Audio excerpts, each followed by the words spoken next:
For 9 years, America believed in the perfect sisterhood on the prairie. Laura and Mary, inseparable, devoted, iconic. But behind the cameras, the truth was nothing like the story you know.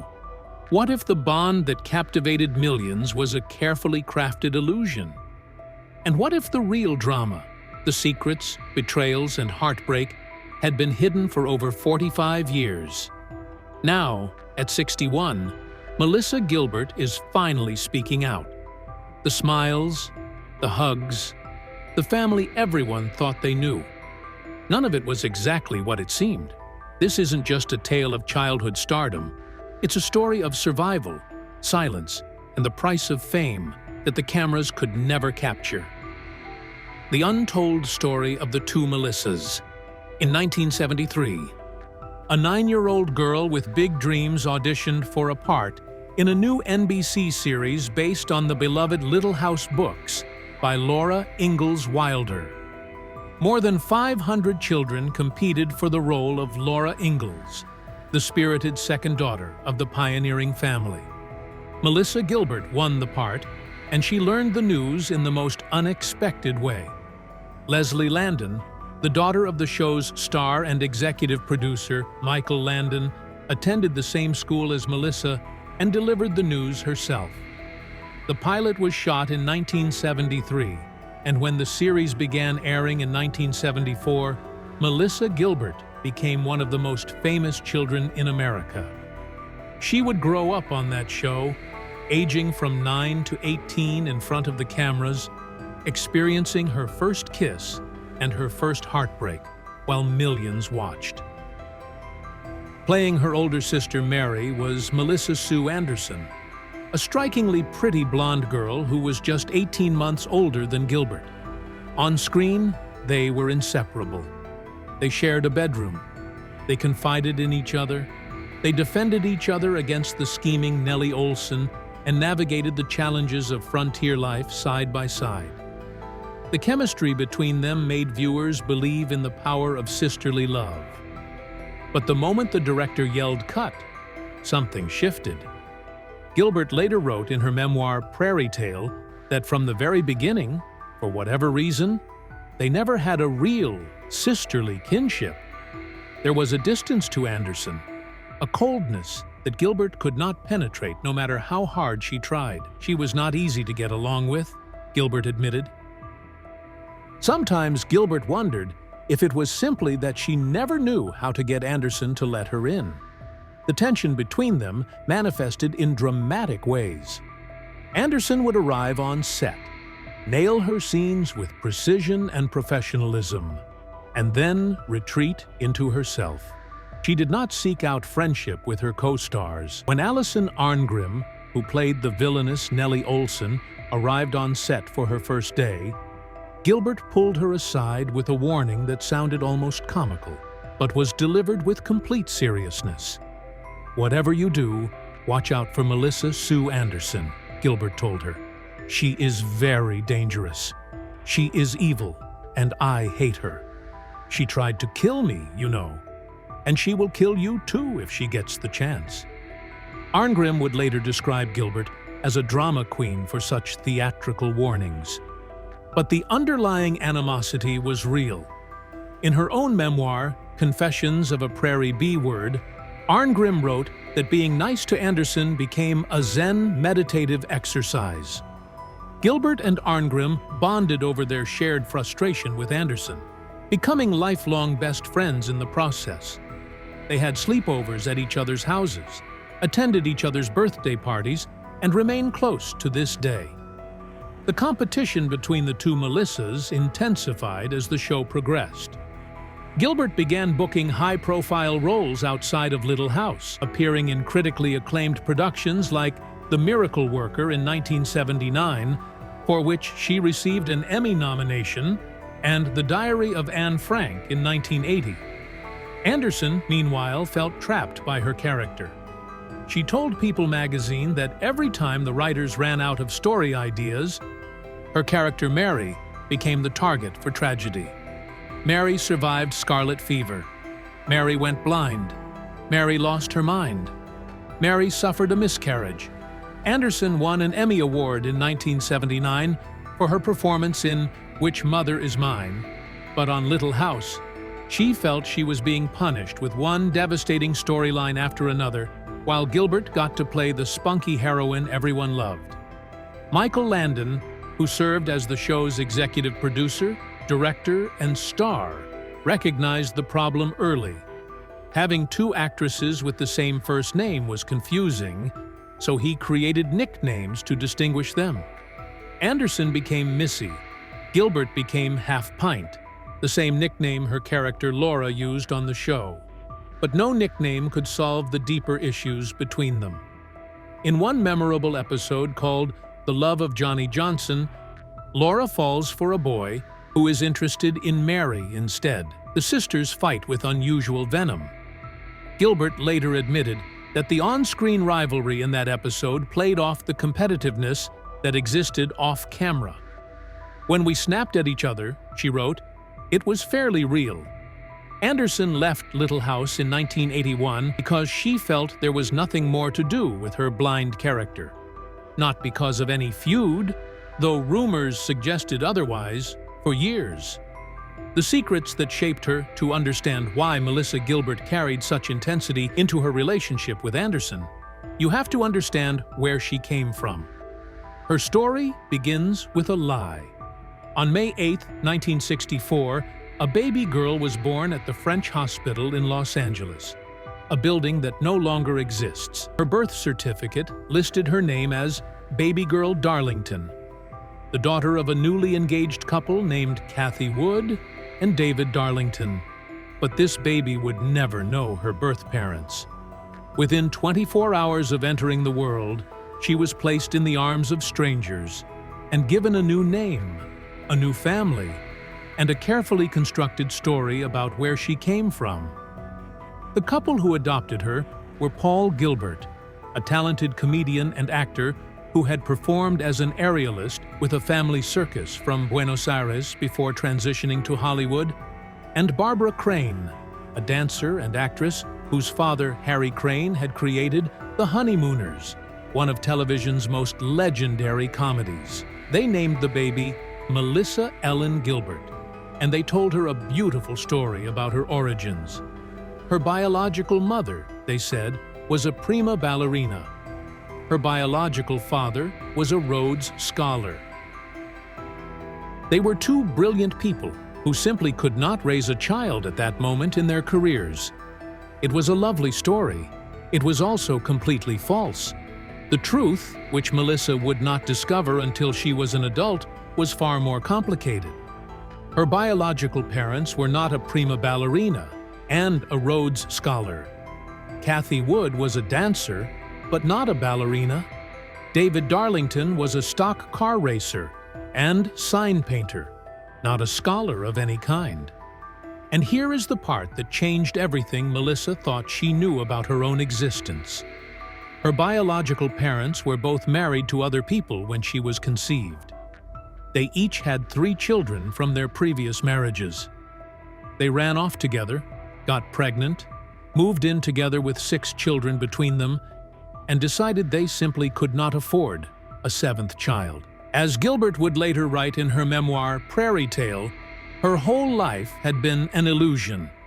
She was not the child of 2 brilliant careers that could not accommodate parenthood. She was the result of a secret relationship between 2 people who already had families and chose not to keep her. When Melissa was 6 years old, her adoptive parents divorced, shattering the stability of her early childhood. Her mother, Barbara, remarried a man named Harold Abeles, though that marriage would also end in divorce. From this second union came a half-sister, Sarah Rebecca Abeles, born on January 29, 1975. Sarah would later become famous in her own right as Sarah Gilbert, the actress known for her role on Roseanne. But while Melissa gained a sister, she was about to lose something irreplaceable. On February 13, 1976, when Melissa was just 11 years old, her adoptive father, Paul Gilbert, died. She was told he had suffered a stroke in his sleep. Everyone was told that. It was the official story. the one that went into obituaries and was repeated at the funeral. Only a handful of people knew the truth, and they kept it hidden for nearly 4 decades. The truth was that Paul Gilbert had taken his own life.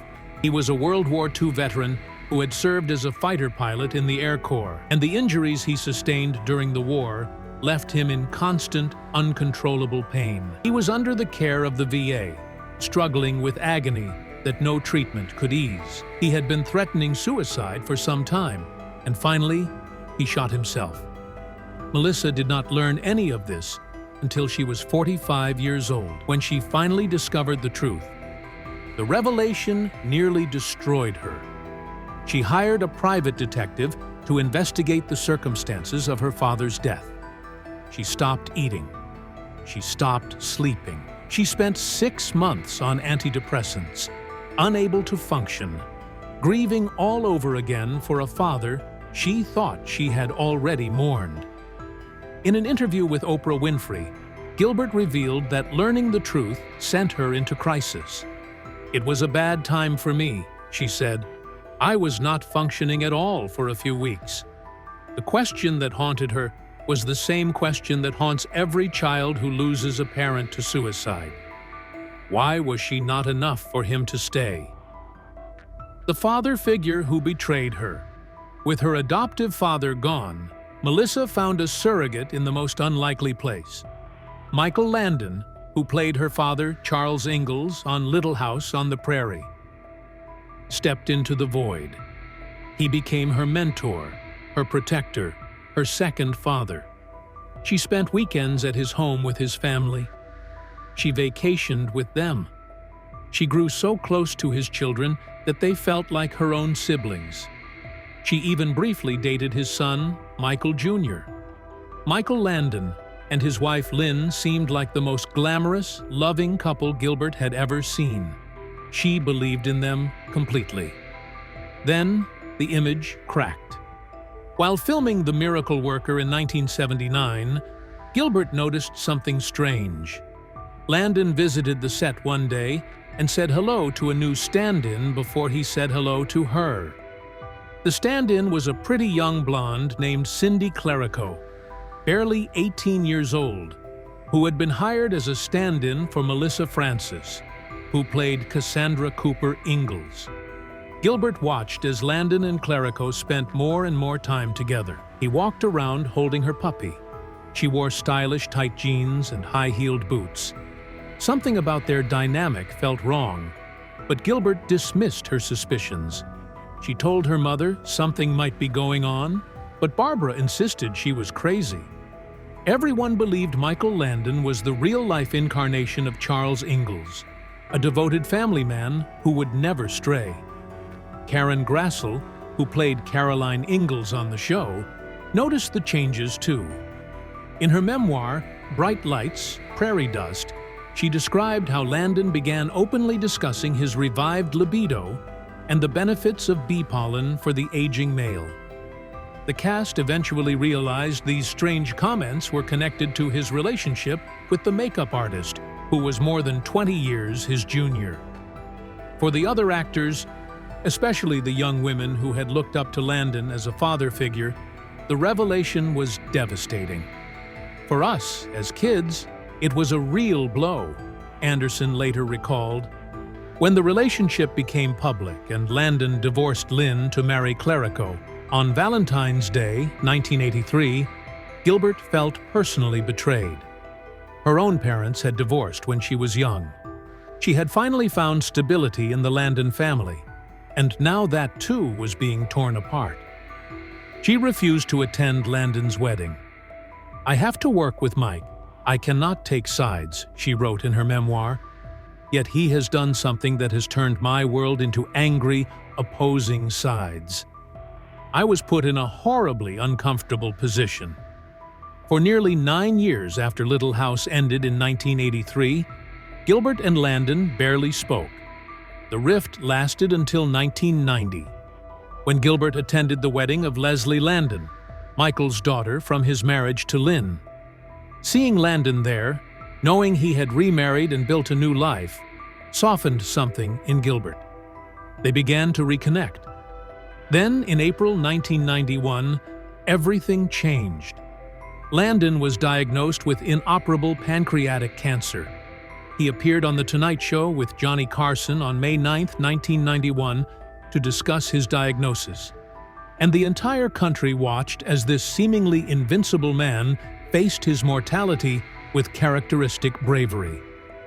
Gilbert was contacted by Landon's family and immediately went to visit him at his Malibu home. He was bedridden by then, but they spent the afternoon together, talking, making peace, saying the things that had been left unsaid for nearly a decade. 1 week later, on July 1, 1991, Michael Landon was dead. He was only 54 years old. His last words were reportedly, "I love you," to his wife, Cindy.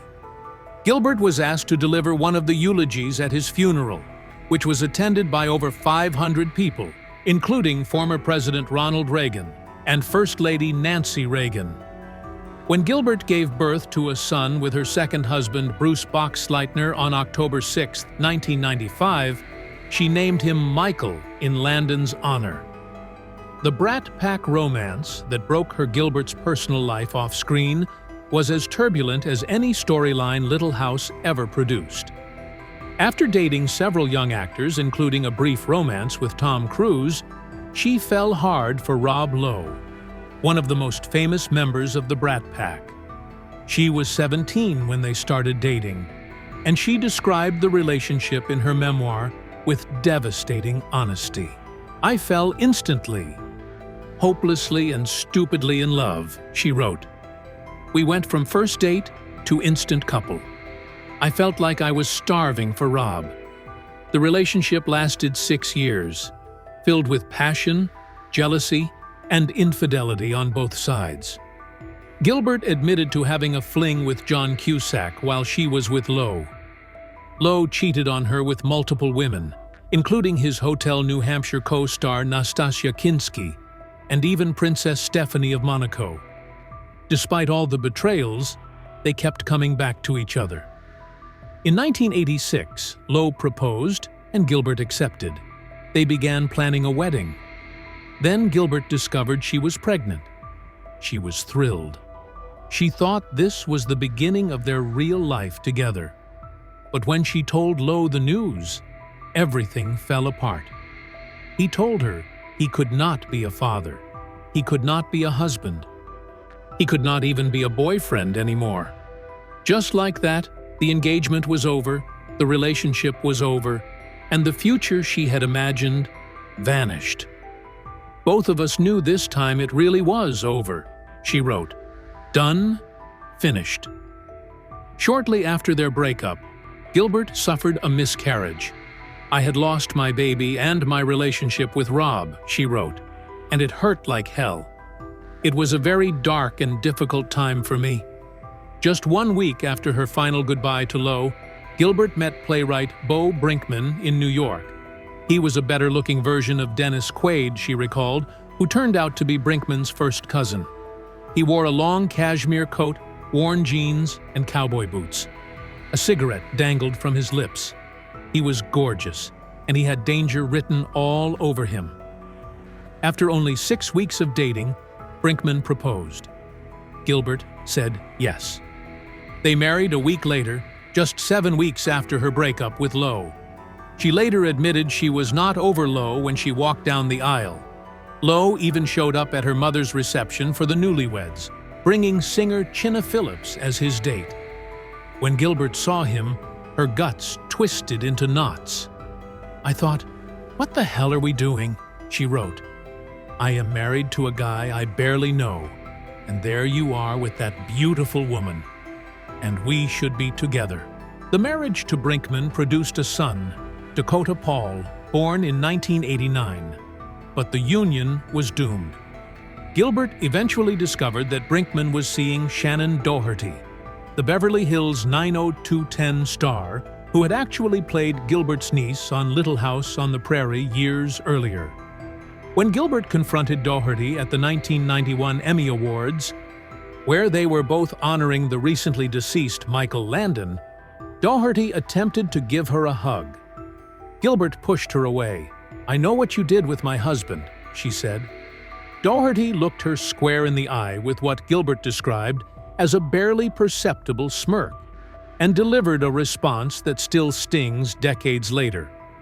"I told you that when I grew up, I wanted to be just like you." The body that kept breaking.